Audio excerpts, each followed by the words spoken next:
Jubata penambah penjanji bintang bulan dan matahari semesta ini, menciptakan suku Dayak. Bila kita menolak suku Dayak, artinya kita juga menolak Allah yang menciptakan suku kita, orang Dayak. Ingat, Jubata tidak pernah berkata demikian, tetapi dia berkata demikian: aku datang ke dunia ini bukan untuk menghilangkan hukum Taurat, tetapi aku menggenapinya. Barang siapa mengurangi, menambah, bahkan mau menghilangkan hukum Taurat, dia akan menanggung dosanya.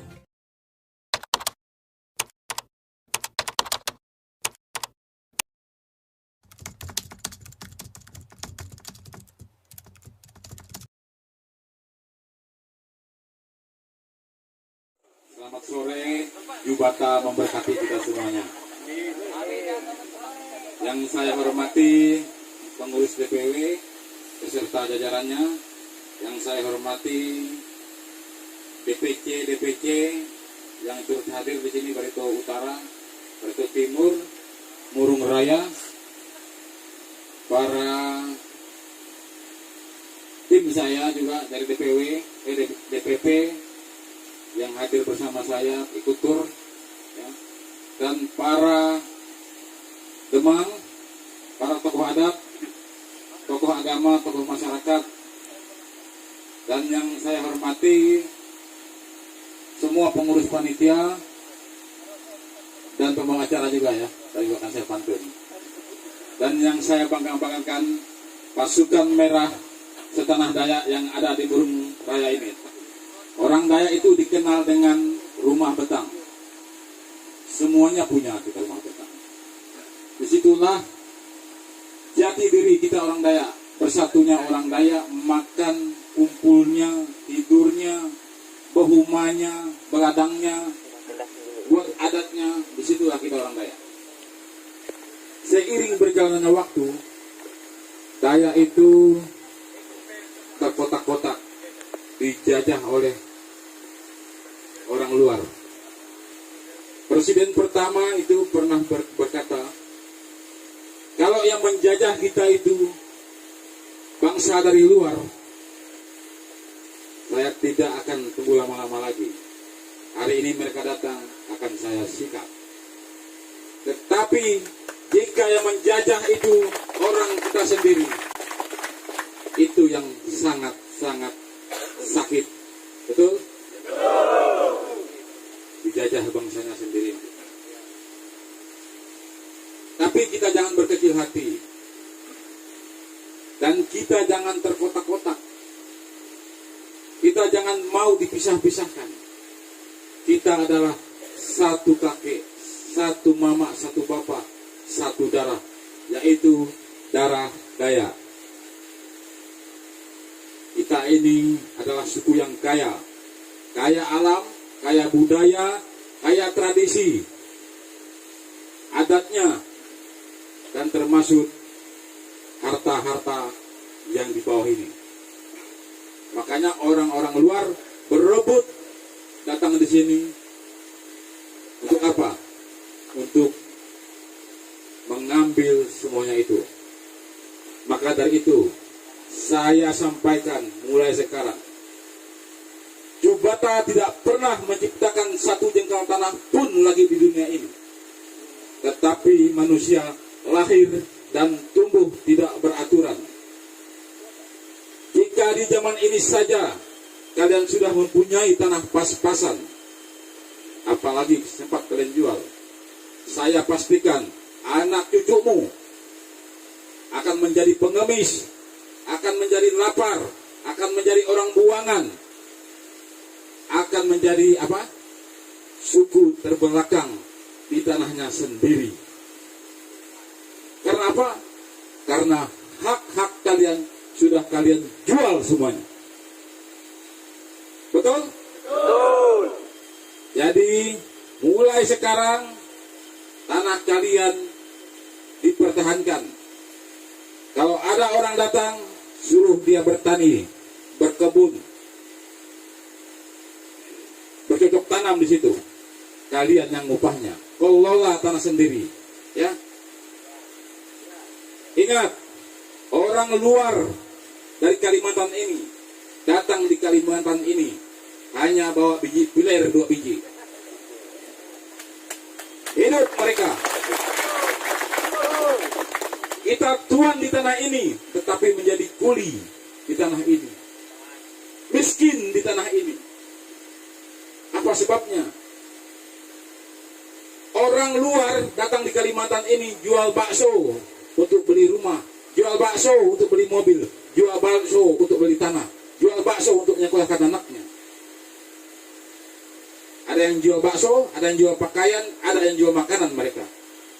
Orang Dayak jual tanah untuk beli arak, beli narkoba, beli bakso, beli pakaian, beli makanan. Betul? Betul. Apa salahnya kita? Apa bedanya kita dengan mereka? Rambut sama dikasih rambut, mata sama dikasih mata. Saya mau mengajak semuanya, semua lapisan masyarakat orang Dayak, mulai sekarang kita ubah pola pikir mindset kita sebagai orang Dayak. Kalau mau maju, bekerja. Betul? Bukan dengan menjual tanah untuk beli bakso, menjual tanah untuk beli motor, menjual tanah untuk menyekolahkan anak. Tapi ujung-ujungnya apa anak yang disekolahkan itu? Mabuk, jadi bandar narkoba, laga-laga sok jadi orang kaya, cari warung kopi jadi dulu. Betul? Pulang pun tetap jadi petani juga. Itu, camkan itu, karena ini betul-betul nyata. Jadi mulai sekarang, kita orang-orang Dayak harus peduli sesama kita orang Dayak. Saling menolong sesama orang Dayak, saling membantu sesama orang Dayak. Buang sifat-sifat kita orang Dayak, iri, dengki, cemburu, tamak, sombong kalau sudah kaya. Kalau orang lain datang di rumahnya, repot-repot dia panggil istrinya, "Ma, bunuhkan ayam yang paling gemuk untuk tamu kita malam ini." Tetapi tetangganya datang, nggak ada kopi di rumah katanya. Kalau mati, siapa yang nguburnya? Kalau nikah, siapa yang bantunya? Jadi ingat, saudara-saudara kalian adalah orang-orang yang ada di situ. Camkan itu. Jangan dikit-dikit. Mudah-mudahan tuh katanya. Anak Pak Sianu lewat katanya. Banyak ingus, celananya robek. Dia lebih senang saudaranya miskin. Dia lebih senang saudaranya susah. Itu sifat-sifat kita. Kalau kaya bagaimana kita nyantetnya katanya, pulungnya, ngeracunnya katanya. Betul tidak? Betul. Itu yang membuat kita miskin. Sifat-sifat ini. Kita orang Dayak harus mulai sekarang rubah pola pikir mindset kita.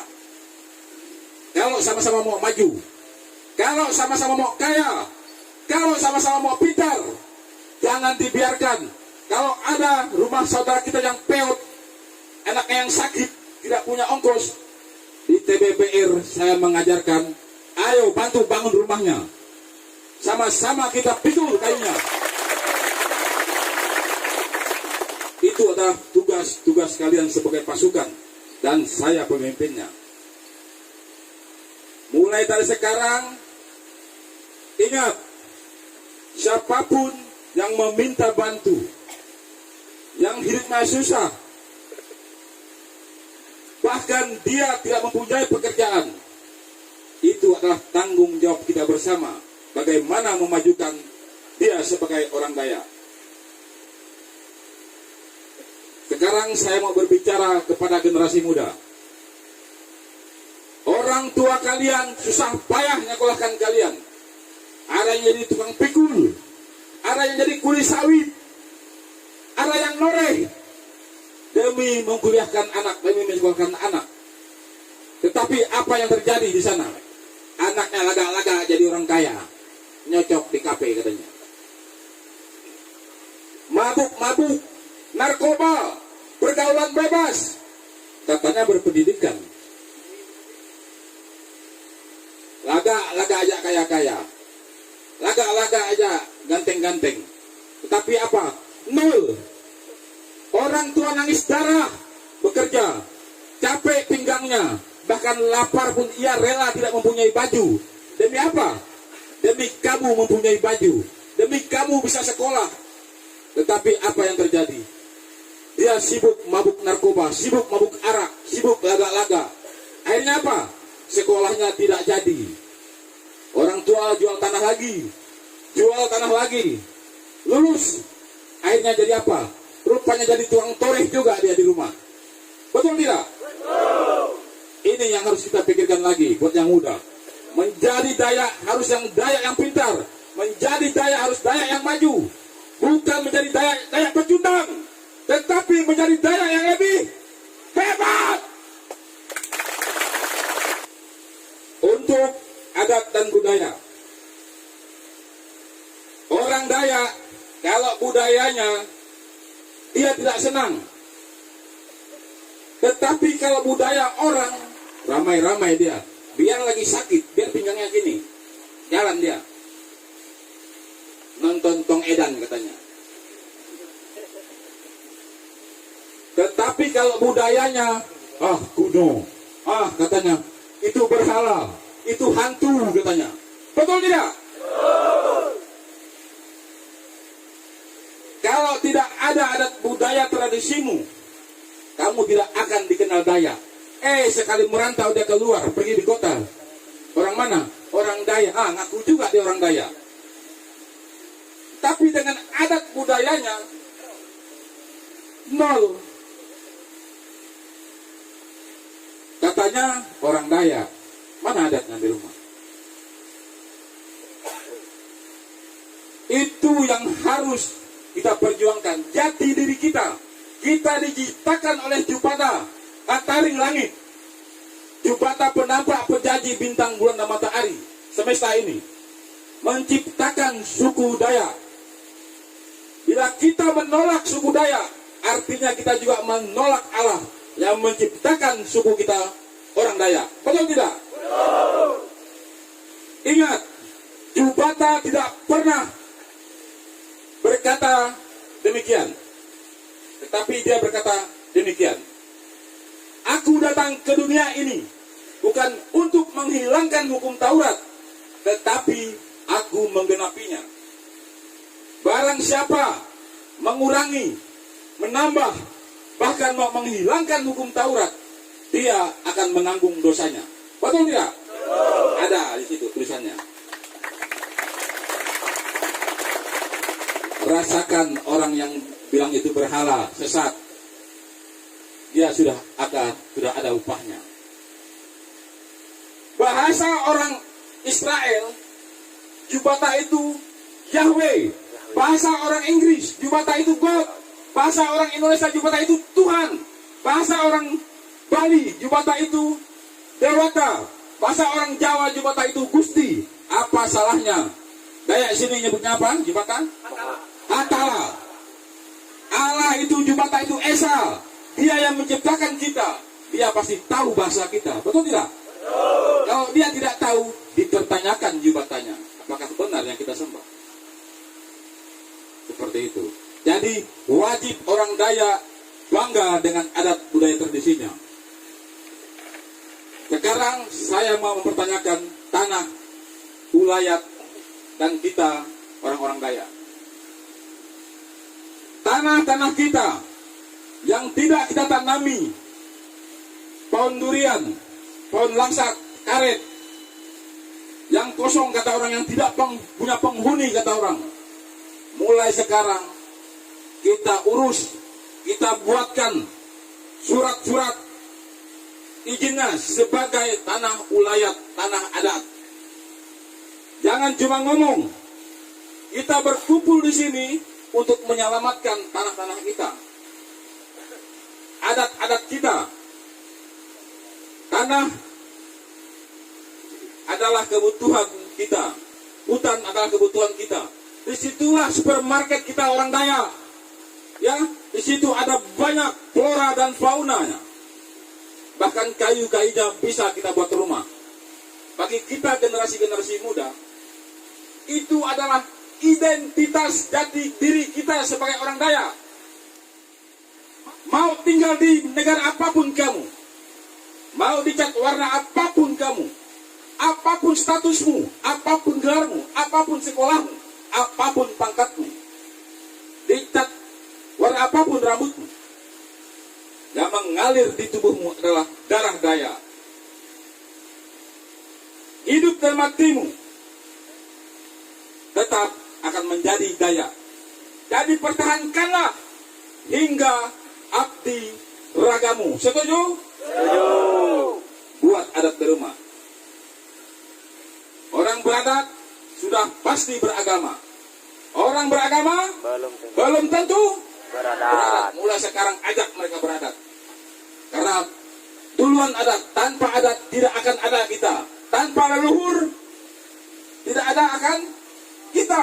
Kita bukan keluar dari batu, bukan keluar dari bambu. Ada yang melahirkan kita. Leluhur itu bukan hantu, bukan setan, bukan kita nyembah leluhur, bukan berhala mereka. Kita hanya berterima kasih kepada mereka, bersyukur karena mereka kita ada. Itulah orang yang beradat. Orang Dayak punya keimanan, orang Dayak punya keyakinan. Mereka datang di keramat-keramat bukan menyembah keramatnya. Itu ada sebuah media. Sama halnya dengan di gereja. Di gereja juga ada patung. Apakah di gereja itu menyembah patung? Bukan. Itu hanya media saja. Sama di keramat. Itu hanya bulian. Itu hanya tempayan. Itu hanya simbol keyakinan kita. Tetapi kita bukan menyembah patungnya, kayunya. Kita menghargainya sebagai pernah dilahirkan kakek kita, ibu kita, ayah kita, dan kita sekarang. Kita berdoa untuk mereka.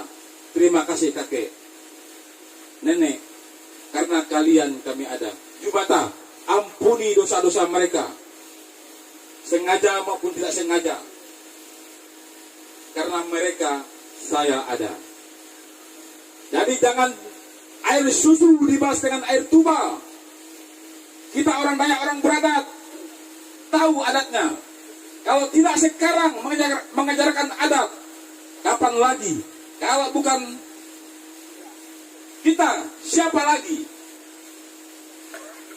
Cukup kita peragakan adat kita, tarian adat kita, seni kreasi kita, ukiran kita, budaya kita. Saya pastikan tempat ini akan menjadi destinasi kunjungan wisata luar negeri.